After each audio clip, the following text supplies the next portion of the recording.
औज़ु बिल्लाहि मिनश शैतानिर रजीम। बिस्मिल्लाहिर रहमानिर रहीम।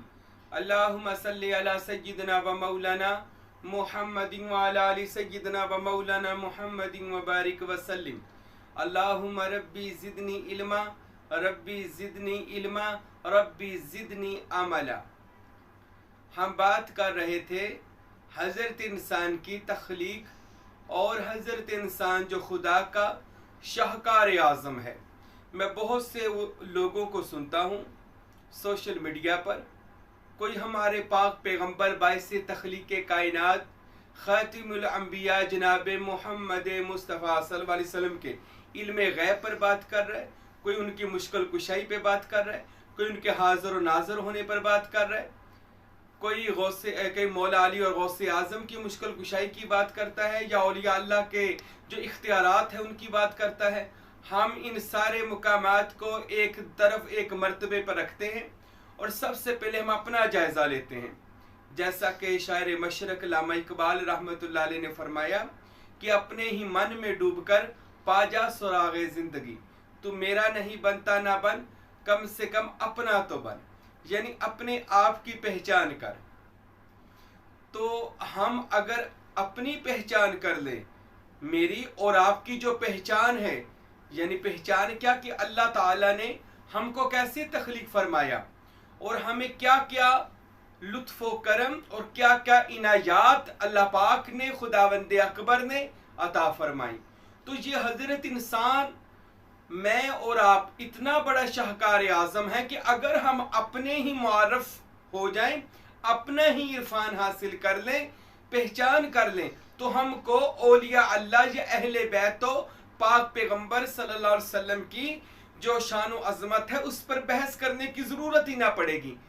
हज़रत के इल्म गैब होने पर या ना होने पर वो लोग बहस करते हैं जिन लोगों को अभी अपनी पहचान ही नहीं हुई। इन लोगों ने कुरान मजीद को, अहदीस नबवी को गौर पढ़ा ही नहीं, ना हज़रत इंसान के मर्तबे से ये लोग वाकिफ़ हैं।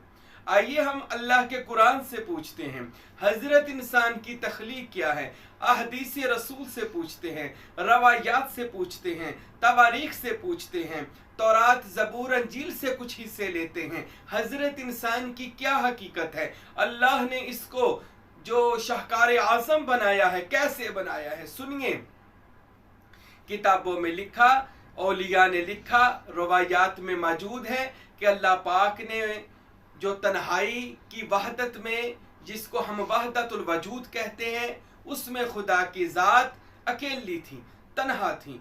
खुदा परवरदिगार अकेला, वहदहु ला शरीक, जो सब शिरकों से पाक, अकेला तन्हा खुदा था। और हदीस कुदसी में आता है, कुन्तु कंज़न मख्फिया, मैं तो एक छुपा हुआ खजाना था। फ़अहबब्तु उरिफ़ा, मुझे मोहब्बत हुई, इरादा हुआ कि मैं पहचाना जाऊं। फ़ख़लक़तल इंसाना, मैंने हज़रत इंसान को तख्लीक फरमाया। यानी कि अल्लाह पाक ने आलमे लाहूत में ये सोचा कि मैं पहचाना जाऊं, बस इरादा हुआ आलमे जबारूत में कि मेरी जबारूत पहचानी जाए। बस इंसान पैदा किया आलमे नासूत में, इन जागते चलते फिरते इंसानों में, कि मेरी पहचान हो जाए। तो उस पहचान के लिए एक नुमाइंदे को आगे करना पड़ना था। तो वो नुमाइंदा क्या था? हज़रत इंसान। अब अल्लाह था छुपा हुआ खजाना, उसका ये इरादा हुआ कि मेरी पहचान हो जाए। अब हज़रत इंसान की तख्लीक की बारी आती है। अल्लाह रब्बुल आलमीन जल्ला शानुहु हज़रत जनाब जिब्राइल अलैहिस्सलाम, जो फरिश्तों के सरदार हैं, उनसे और मिकाईल, इसराफील, इज़राइल अलैहिमुस्सलाम, इन पाक अरवा से, यानी अपने इन पाक फरिश्तों से फरमाया कि जाओ ज़मीन से मिट्टी लेकर आओ, मैं दुनिया में अपना नायब बनाने लगा हूँ। ये कुरान सुना रहा हूँ मैं आपका, मैं दुनिया में अपना नायब बनाने लगा हूँ, खलीफा बनाने लगा हूँ, जानशीन बनाने लगा हूँ। अल्लाह अकबर, ये कुरानी अल्फाज हैं। तो फरिश्तों ने कहा, मौला क्या तू दुनिया में इंसान पैदा करेगा, ये खून रेजी करे? अब इंसानों का तो पहले उनको पता नहीं था, फरिश्तों को ये खून रेजी करेंगे, मगर जिन चीज़ों से हजरत इंसान को तख्लीक करना था, उनका अल्लाह ने फरिश्तों को बताया था आग, हवा, मिट्टी और पानी। अब ये चारों चीजों का आपस में मुतजाद है, लड़ाई है। ये चारों चीज एक दूसरे से, इनकी पानी की आग से नहीं बनती, मिट्टी की हवा से, इस तरह इनकी आपस में नहीं बनती।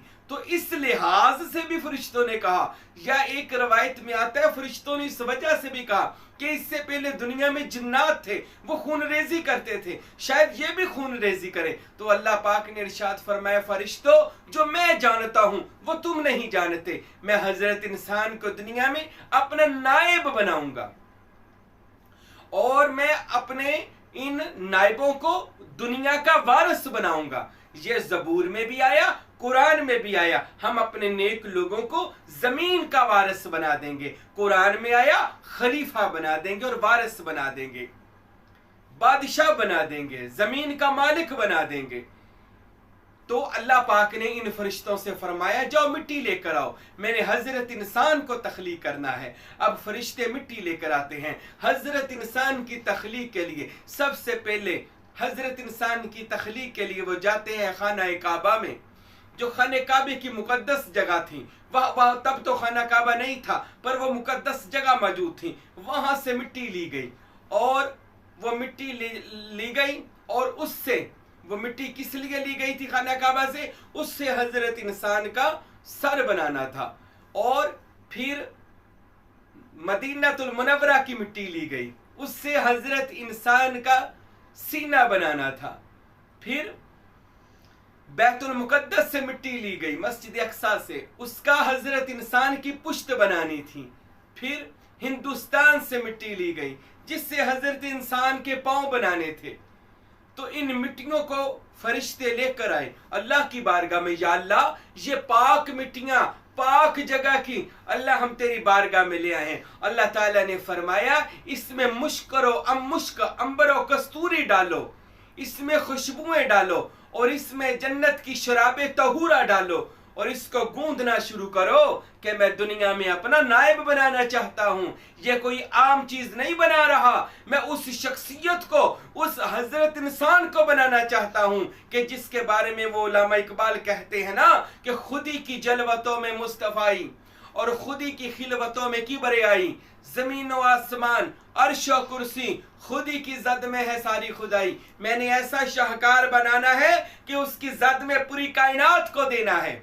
अब इन पाक जगहों की मिट्टी लाई गई और उसकी खुशबू से हजारों साल फरिश्ते झूमते रहे।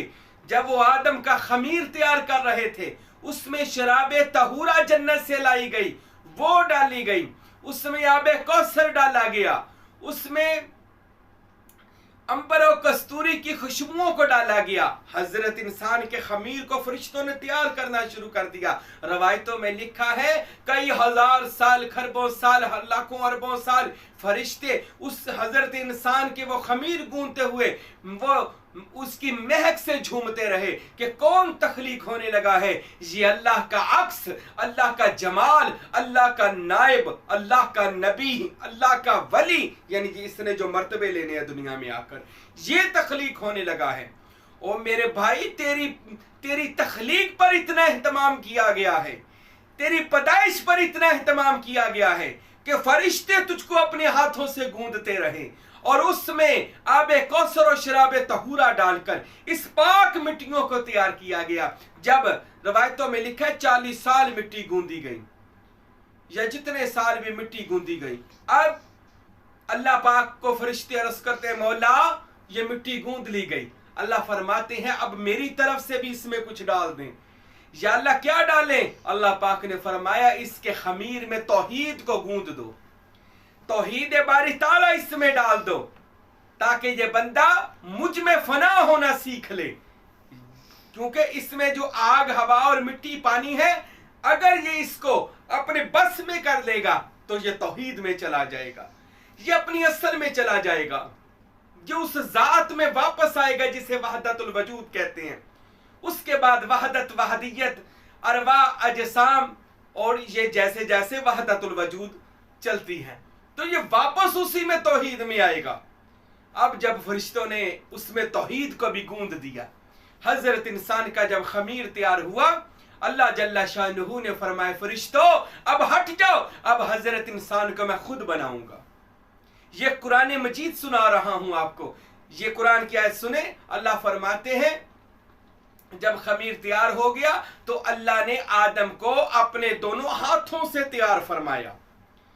अब हजरत इंसान को बनाया गया अल्लाह के कुदरत के हाथों से। हजरत इंसान अल्लाह का वो शाहकार है जिसका एक एक नक्शो निगार अल्लाह पाक ने आईना वहदत में देखकर बनाया है। रवायात में यह भी लिखा अल्लाह आईना वहदत में देखता था अपना आप, फिर हजरत इंसान को नूर की कलम से बनाया जा रहा था, अपने यदुल्लाह के हाथों से इसके नक्शो निगार बना रहा था। पूरा हजरत इंसान तैयार फरमाया और तैयार फरमाकर कभी आईने वहदत में अपने आप को देखे, अपना ही दीवाना हो जाए, फिर उसके नक्शो निगार बनाए, इसके नक्शो निगार पर अपना नाम खुदा करे, इसको खूबसूरत सांचों में ढाला, खूबसूरत बनाया। कुरान सूरह 3 फरमाती है, लक़द खलक़नल इंसाना फी अहसानि तक़वीम, बेशक हमने इंसान को खूबसूरत सांचों में ढालकर पैदा किया। ये कौन कह रहा है? ये अल्लाह कह रहे हैं, हमने इंसान को खूबसूरत पैदा फरमाया, खूबसूरत सांचों में ढाला और बड़ी ही तरतीब से बनाया। और कभी फरमाते हैं हमने इंसान को मिन नुत्फ़तिन, एक कतरे से बनाया, कहीं फरमाते हैं खनखनाती मिट्टी से बनाया, यानी ये सारे अज्जा को डाला गया, हजरत इंसान को बनाया गया। अब हजरत इंसान जो शाहकार आजम खुदावंद का पहला तिलिस्म है, अल्लाह की पहली दुनिया में हजरत इंसान तख्लीक है। अब जब बन गया, अल्लाह कुरान कहता है अल्लाह को अपने आप पे फख्र हुआ, फरमाते इंसान बनाने के बाद मुझको खुद पे रश्क होने लग गया, इतना खूबसूरत हजरत इंसान बनाया कि उसकी सूरत के बारे में फरमाया, इन्नल्लाह खलक़ आदम अला सूरतिही, बेशक हमने आदम को, अल्लाह ने आदम को अपनी सूरत, अपनी शक्ल पर पैदा फरमाया। इस सूरत पर जिसे वासिफ अली वासिफ रहमतुल्लाह अलैह कहते हैं, यही सूरत निशाने वजहुल्लाह, भला रखता है क्या खुदा चेहरा, यानी ये सूरत ही निशाने वजहुल्लाह है, अल्लाह की बनाई हुई वह सूरत है। और फिर इस सूरत को अकेला नहीं बनाया, फिर अल्लाह पाक ने हजरत इंसान का जब ये पूरा महल तैयार किया, इसमें 9 घर बना दिए, 9 दरवाजे बना दिए और इन 9 दरवाजों पर लिख दिया कि जो इन 9 दरवाजों को बंद कर देगा और उस जात की तरफ रुजू करेगा, उस मालिक की तरफ रुजू करेगा, वो इन दरवाजों को बंद करके, इन पर काबू करके जब उस जात की तरफ तवज्जो करेगा तो अल्लाह उस बंदे को अपना दोस्त, अपना जानी, अपना महबूब, अपना वली बना लेगा। वो 9 खाने हजरत इंसान के अंदर मौजूद है कि जिसके ऊपर नफस को बैठा दिया गया कि अब तूने इससे बचना है और बारगाह खुदा में पहुंचना है, क्योंकि खुदा की बारगाह भी अंदर बना दी गई। अब जब हजरत इंसान तख्लीक हो रहा, इसमें अल्लाह ने 7 घर बनाए, 9 घर बनाए, 7 मुकाम बनाए। ये भी सुन ले, 9 घर 7 मुकाम। 7 मुकाम कौन से? जिस पर हजरत इंसान का पूरा मियार खड़ा है, हजरत इंसान का पूरा मुकाम खड़ा है, हजरत इंसान का पूरी शान और पूरा दर्जा मर्तबा खड़ा है। सबसे पहले हजरत इंसान के अंदर अल्लाह ने लतीफ़ा नफ्स रखा, जिसका कुरान में भी 4 नफ्सों का जिक्र आया। लतीफ़ा नफ्स, ये एक लतीफ़ा नफ्सी के 4 मुकामात हैं। ये कभी नफ्से अमारा होता है, जब कत्ल कर दिया जाए इसको, फिर ये नफ्से मुलहिमा, मुतमइन्ना, और ऐसे ये 4 नफ्सों में जाता है। और लतीफ़ा नफ्सी के बाद इसके अंदर लतीफ़ा कल्ब रखा, यानी मुकाम दिल रखा, दिल को अपना खास हरम फरमाया। हजूर पाक की हदीस है, कुलूबल मोमिनीन अर्शिल्लाहि ताला, मोमिन का दिल खुदा का अर्श है, तख्त है, घर है। वो जो अर्शो लाहूत ला मकाम जाते खुदावंद थी, वो हजरत इंसान के दिल में आकर बैठ गई। यही वो पर्दा है जिसकी आरफीन को पहचान हो जाती है, अल्लाह के वलियों को पहचान हो जाती है। वो बारेइला जिसको सारी जिंदगी ढूंढते रहे, अरे वो कहाँ मिला? मिला भी तो दिल के इस खाने में, इस हरम खुदा में वो जाते खुदाबंदी मिली। हजूर पाक सल्लल्लाहु अलैहि वसल्लम ने इरशाद फरमाए, लोगो अल्लाह अकबर कबीरा, वो बड़ों से बड़ा अल्लाह है। सहाबा ने फरमाया, आका वो इतना बड़ा अल्लाह कहाँ रहता है? आसमानों पर? फरमाया नहीं, इतना बड़ा है कि कहीं समा नहीं सकता। मस्जिद में? फरमाया इतना बड़ा है कि समा नहीं सकता। काबा में? फरमाया नहीं, इतना बड़ा है कि काबे में भी समा नहीं सकता। तो या रसूल अल्लाह वो इतना बड़ा अल्लाह कहाँ रहता है? फरमाया वो इतना बड़ा अल्लाह हजरत इंसान के कल्ब में रहता है। कल्बुल इंसान बैतुल रहमान, इतना बड़ा खुदा अल्लाह मोमन के दिल में रहता है।